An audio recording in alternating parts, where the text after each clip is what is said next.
So welcome to our first gathering during this incredible time, this truly potluck crises. And it is really a smorgasbord of crises in our world that we have. So thank you for coming and checking this out, what it would be like to be part of this collective, where we can upcycle some of this great suffering and tension that is existing in our world, in our circle. So today, we're really going to be talking about what it's like to take your place at the table, which means, you know, here we are, we're always going to use the metaphor of the kitchen and to talk about basic ideas of meditation, the foundations of mindfulness, and how we can use that in our lives. But truly, let's talk about what it means to gather. And that means gathering our attention first and foremost, and our awareness in the body, in this body, because I can tell you that there's no way out.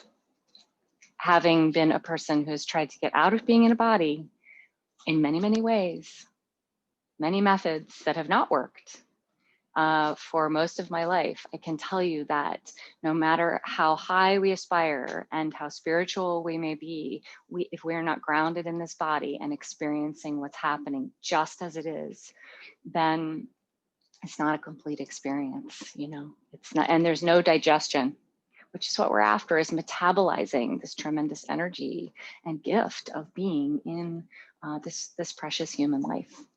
So let's set the table and understand that all of this, right, like lighting the candle, and I'm not minimizing this in any way in anyone's practice, lighting the candle, you know, for ourselves and for others, the flowers.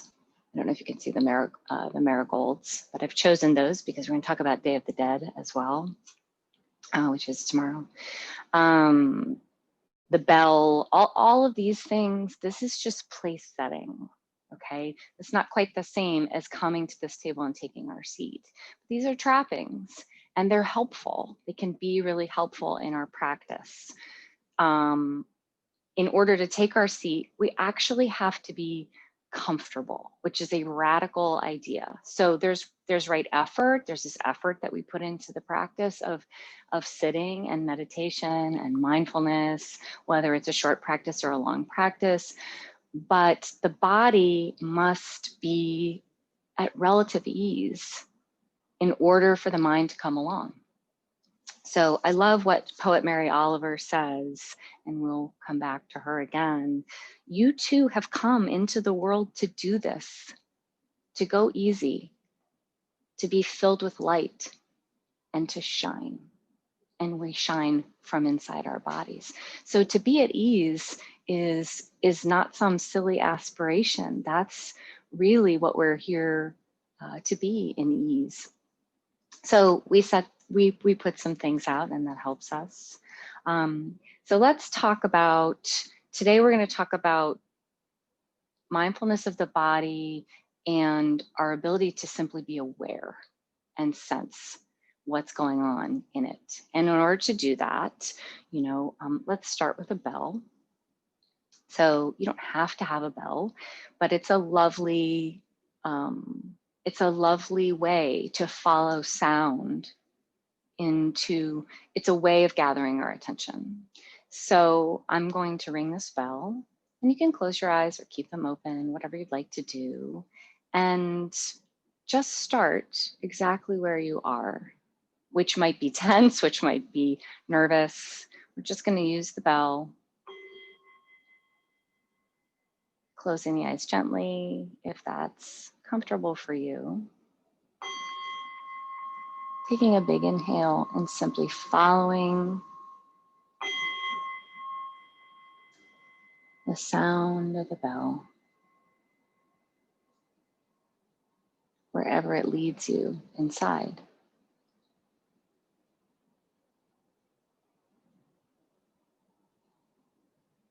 Just like you're gathering a warm shawl or a blanket around you, gathering all the strands of your attention to you.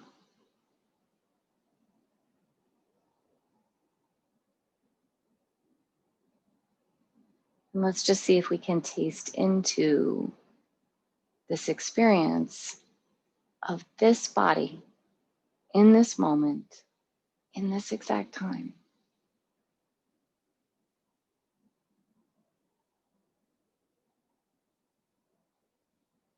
The body never lies. What is it telling you?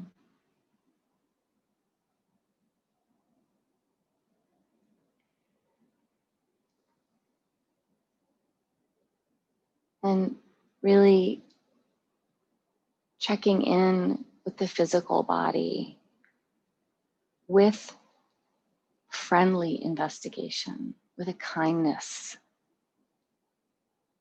and not wishing it to be another way. It's just, this is just what it is.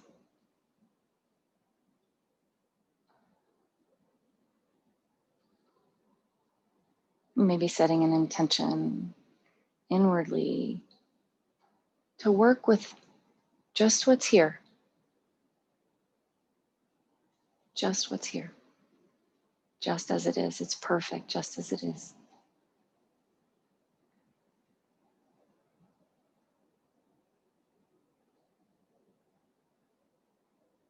And now I'll ring the bell again, and you can imagine that your attention is gathered to you, and it's like swimming up into the present moment with the sound of the bell. Submerging with the sound of the bell.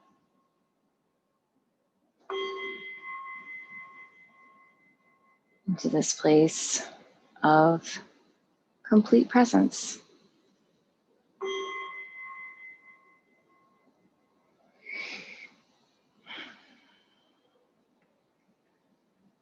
Thank you. Easier, far easier said than done. However, just those moments of gathering all the strands of our attention that are out there on all the social media platforms, with all the worry and all the angst and all the news feeds and all that, just bringing that all in, bring it all in and slow it down. And this is where we start. Oh, it's like X marks the spot. Start here. Start right here.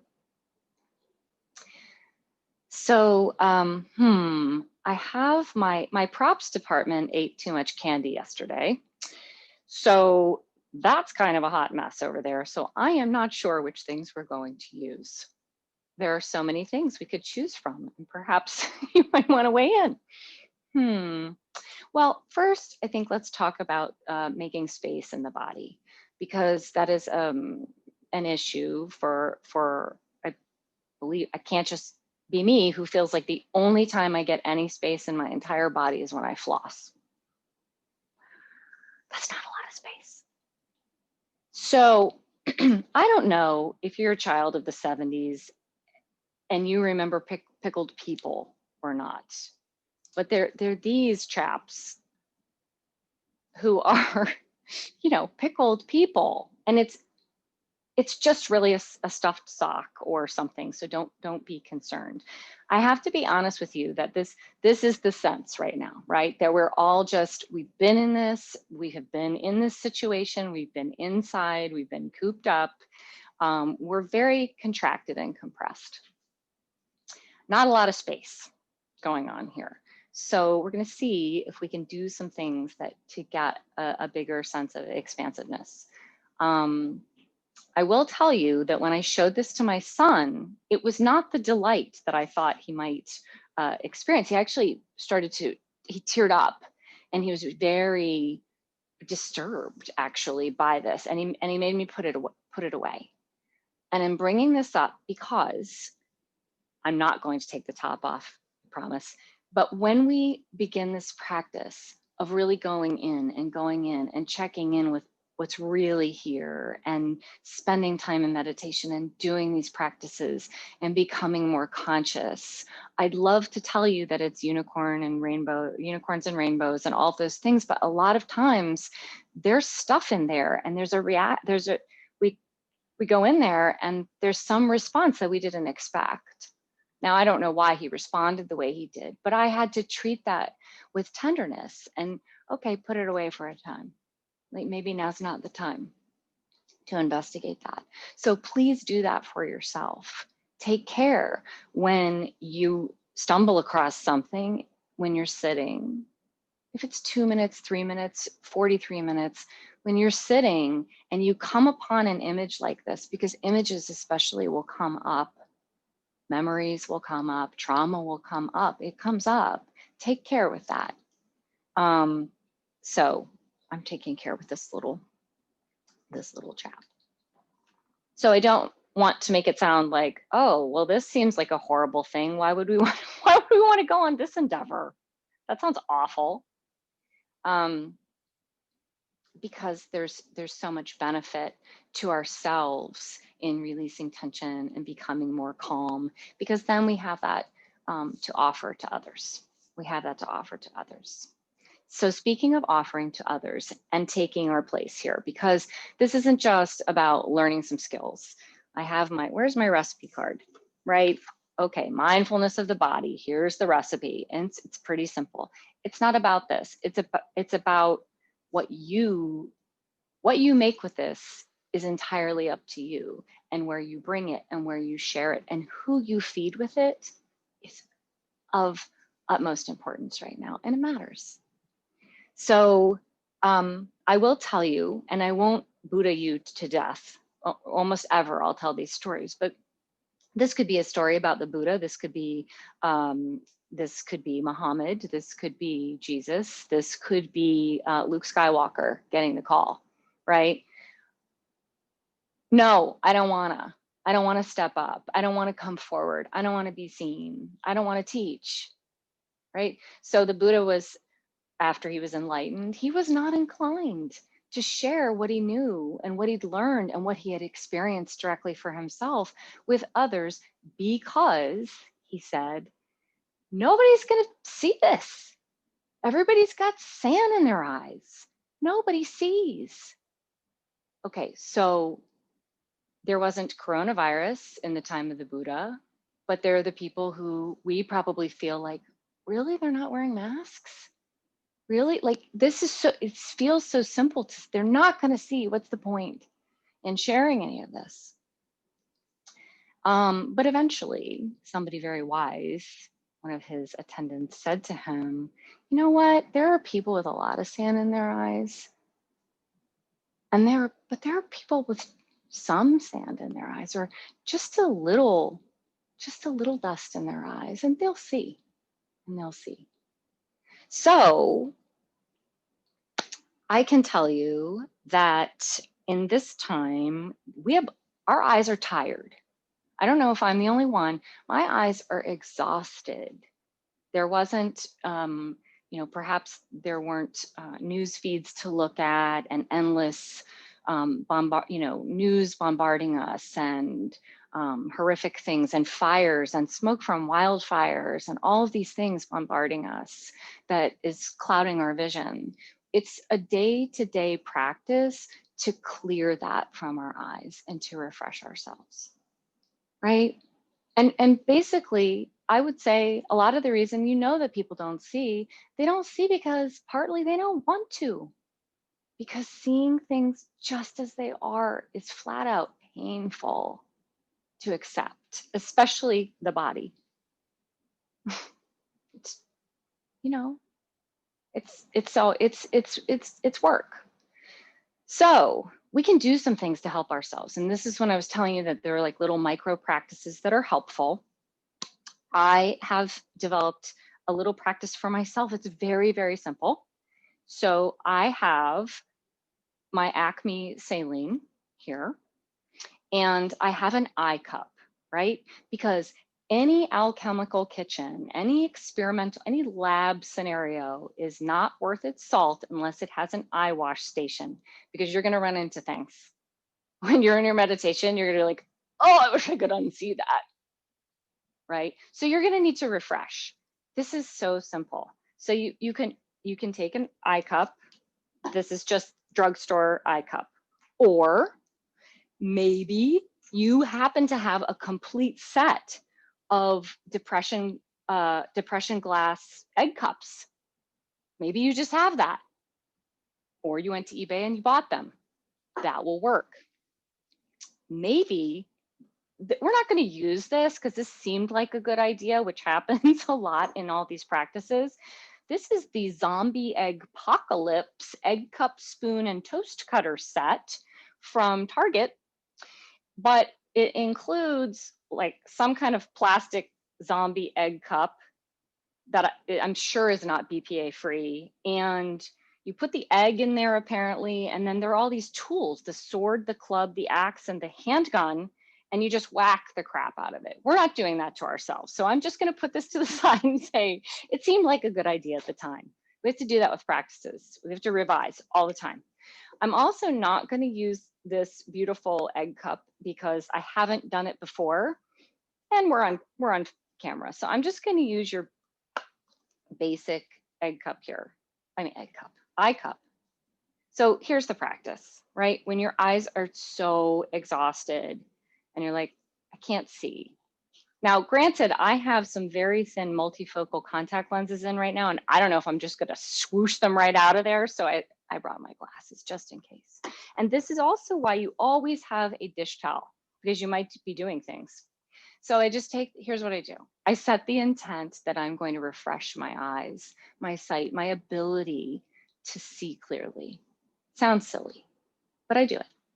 So you put it sailing in, you look up, and you just like look around with your eye wide open, back and forth and back and forth and up and down. And it's like the most remarkably refreshing, restoring feeling at the end of the day or the beginning of the day. So I offer that to you in case that's something that you would like to do. And then you can, I guess you could take the rest of the saline, put it in the egg cup. And my contact lens stayed put.